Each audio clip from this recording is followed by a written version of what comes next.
جب لوگ پلٹ کے آ جاتے ہیں تو دو فرشتے آتے ہیں، منکر نکیر ان کے نام ہیں، اور وہ اس کو بٹھا دیتے ہیں اور بٹھا کر کے اس سے 3 سوال پوچھتے ہیں۔ پہلا سوال یہ ہوتا ہے من ربک، تیرا رب کون ہے؟ اب کوئی مانے یا نہ مانے، رب تو سب کا اللہ ہی ہے، یہ تو حقیقت ہے، یہ تو طے شدہ ہے، لیکن جو عقیدہ دنیا پہ رہا ہوگا وہی عقیدہ اس کے لہجے میں آئے گا۔ تو اگر ہم اپنے رویے سے، اپنے عمل سے، اپنے عقیدے سے واقعی اللہ کو رب مانتے ہیں تو پھر قبر میں جب سوال ہوگا من ربک، تیرا رب کون ہے، تو پھر کبھی بھی جواب دیتے جھجک محسوس نہیں ہوگی۔ بندہ عرض کرے گا رب اللہ، میرا رب اللہ ہے۔ دوسرا سوال قبر میں یہ ہوگا کہ ما دینوں کا، تیرا دین کون سا ہے؟ مختلف ادیان دنیا کے اوپر موجود ہیں، لیکن اسلام کے بعد اب کسی اور دین کو قبول نہیں کیا جائے گا۔ ارشاد فرمایا کہ اللہ تعالیٰ اسلام کے علاوہ کسی اور دین کو قبول نہیں کرے گا۔ اب اس نے اگر اپنا طرز زندگی، اپنا انداز معاشرت اسلام کی مطابقت میں رکھا ہوگا اور دین کو اس نے دین سمجھا ہوگا، اسلام کو ہی اپنا دین، عملاً رویتاً ہر خوشی غمی کے موقع پہ اس نے اسلام کو ہی ترجیح دی ہوگی، تو پھر اس کو کوئی جھجک نہیں ہوگی جواب دیتے ہوئے کہ میرا دین اسلام ہے، میرے شب و روز، میری زندگی کے نشیب و فراز، میری زندگی کی کا ہر گوشہ جو ہے وہ اسلام کی مطابقت میں گزرتا تھا، تو پھر وہ سیدھا سیدھا جواب دے گا دین الاسلام۔ اس لیے ہمیں اس سوال کی تیاری بھی کرنی چاہیے۔ ہم صرف مسلح کے مسلمان نہ بنیں کہ 5 نمازیں پڑھ لیں، روزے رکھ لیے، تراویح پڑھ لی اور حج کر لیا، تو اس سے ہم مطمئن ہو گئے کہ ہم مسلمان ہیں۔ اسلام ایک مکمل اور اکمل اور کامل ضابطۂ حیات ہے، اپنے ماننے والوں کو زندگی گزارنے کا پورا اسلوب اور مکمل کامل رہنمائی دیتا ہے۔ ہم نے ہمسایوں کے ساتھ سلوک کیسے کرنا ہے یہ ہمیں اسلام بتاتا ہے، ہم نے بیوی کے ساتھ سلوک کیا کرنا ہے یہ ہمیں اسلام بتاتا ہے، اولاد کی تربیت کیسے کرنی ہے اسلام کی واضح تعلیمات ہیں، ہم نے سفر کرنا ہے تو انداز سفر کیا ہونا چاہیے اسلام نے ہمیں بتایا، کاروبار کرنا ہے تو ہمیں اللہ اس کے رسول نے واضح 2 ٹوک اور سیدھے سیدھے احکام دیے ہیں کہ تم جب کاروبار کرو تو تم اس انداز کے ساتھ کاروبار کرو، کم نہیں تولنا، کم نہیں ناپنا، جھوٹی قسم نہیں کھانی، سود نہیں لینا، ملاوٹ نہیں کرنا، ایک ایک چیز وہ اسلام نے ہمیں فراہم کی ہوئی ہے۔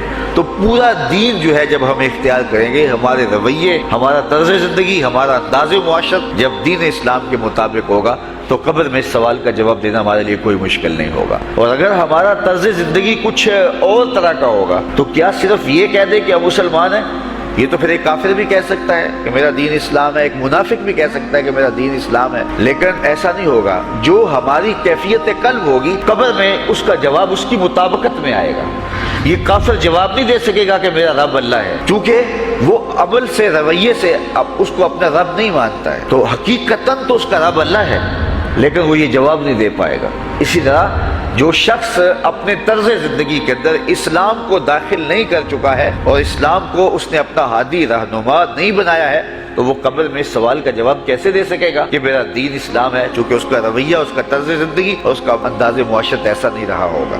اس لیے ہمیں اپنی زندگی کے شب و روز کو اسلامی تعلیمات کے سانچے میں مکمل اور کامل طور پر ڈھالنا ہوگا، تاکہ جب قبر میں سوال ہو تو ہم جواب دے سکیں کہ ہمارا دین اسلام ہے۔ تیسرا سوال فرشتے پھر پوچھیں گے حضور علیہ الصلوۃ والسلام کے روضہ دور سے اور قبر کے درمیان سے پردے ہٹا دیے جائیں گے اور رسول کریم صلی اللہ علیہ وسلم سامنے ہوں گے، اور فرشتہ حضور کی طرف اشارہ کر کے کہے گا ما کنت تقول فی ھذا الرجل، ان کے بارے میں زندگی میں کیا کہا کرتا تھا۔ تو یہ حضور علیہ الصلوۃ والسلام سامنے ہوں گے اور یہ سوال پوچھا جائے گا۔ اب ابو جہل سے پوچھا جائے گا ما کنت تقول فی ھذا الرجل، تو وہ کہے گا ہے ہاتھ لا ادری، ہائے افسوس میں نہیں جانتا یہ ہیں کون۔ ابو لہب سے پوچھا جائے گا، وہ کہے گا ہے ہاتھ لا ادری، ہائے افسوس میں نہیں جانتا یہ کون ہے۔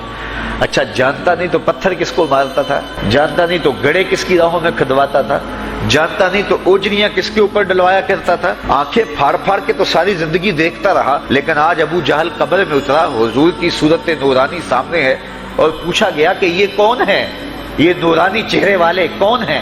تو ابو جہل کہتا ہے ہائے افسوس میں نہیں جانتا یہ کون ہے. اور 14 صدیاں گزرنے کے بعد ایک مومن لحد میں اترتا ہے اور پردے ہٹا دیے جاتے ہیں اور منکر نکیر سوال کرتے ہیں عامر چیمہ بتا یہ کون ہے. وہ کہتا ہے پیچھے ہٹو پہلے پائے ناز کو بوسہ تو کر لینے دو. میں تو مر کے پہنچا ہوں یہاں اس دل ربا کے واسطے. یہ تو میرے وقت جاگے کہ وہ میری قبر میں آئے. شیخ عبدالحق محدث دہلوی علیہ رحمہ لکھتے ہیں کہ جب سے یہ سنا ہے کہ قبر میں حضور آئیں گے پتہ نہیں موت کہاں مر گئی ہے جی چاہتا ہے زندہ ہی قبر میں چلے جائیں. تو وہ کہے گا پہلے مجھے پائے ناز کو بوسہ تو کر لینے دو. میں تو زندگی کے بھر میں انتظار ان کا کرتا رہا اور ان کے بارے میں پوچھ رہے ہو یہ کون ہے. تو وہ فوراً جواب دیتا ہے یہ تو وہی میرے آقا و مولا ہیں جن کے لیے ساری زندگی تڑپتا رہا اور ان کی زیارت کی آرزوئیں اور تمنائیں کرتا رہا. اچھا ابو جہل ساری زندگی دیکھتا رہا تو وہ تو جواب نہیں دے پائے گا. وہ کہتا ہائے افسوس میں نہیں پہچانتا یہ کون ہے. ہاتھ لا ادری مجھے نہیں پتا. اور 14 صدیاں گزرنے کے بعد ایک مومن لحد میں اترتا ہے تو وہ فوراً کہتا ہے یہ تو وہی ہیں جن کے لیے زندگی گزار آیا. تو جس نے دیکھا تھا وہ پہچان نہیں سکتا اور صدیوں بعد جو دنیا کے اوپر آیا وہ فوراً پہچان بھی رہا ہے اور پائے ناز کو بوسے بھی کر رہا ہے. تو پھر اس کا کیا جواب ہوگا؟ تو اس کا جواب علامہ اقبال علیہ رحمہ نے دیا.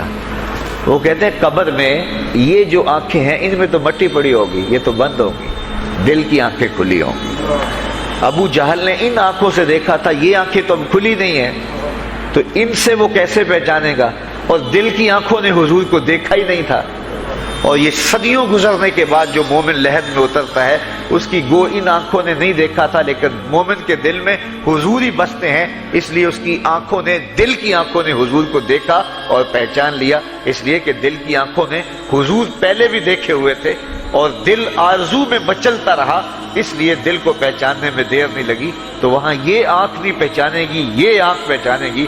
تو حضور علیہ الصلوۃ والسلام کے حوالے سے جب سوال ہوگا اگر اس سوال کا جواب نہیں آیا تو پھر جہنم کی کھڑکی کھول دی جائے گی اور اگر اس سوال کا جواب آیا تو پھر جنت کے دروازے کشادہ کر دیے جائیں گے اور جنت کی ٹھنڈی ہوائیں اس کی قبر میں آ جائیں گی.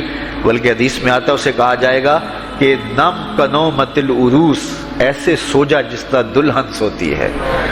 اور وہاں سے لے کر کے حشر تک کا سفر جو ہے اس کے لیے بہت لمبا سفر نہیں ہوگا. وہ ایسے ہوگا کہ جو ہے وہ ایک خوبرو کے گلے سے ہار گرے گا اور وہ موتی ٹوٹ کے گر جائیں گے اور وہ اس کو چننے میں مصروف ہو جائے گا. ابھی سارے موتی چن نہیں پائے گا کہ قیامت آ جائے گی. یہ مومن کے لیے اللہ نے آسانی رکھی. 50,000 سال کا دن ہوگا یوم محشر لیکن جو مومن ہوگا اس کے لیے حشر کا اتنا بڑا دن ایسے ہوگا جتنا عصر کا وقت ہوتا ہے. تو اتنے تھوڑے وقت میں اس کے لیے گزر جائے گا.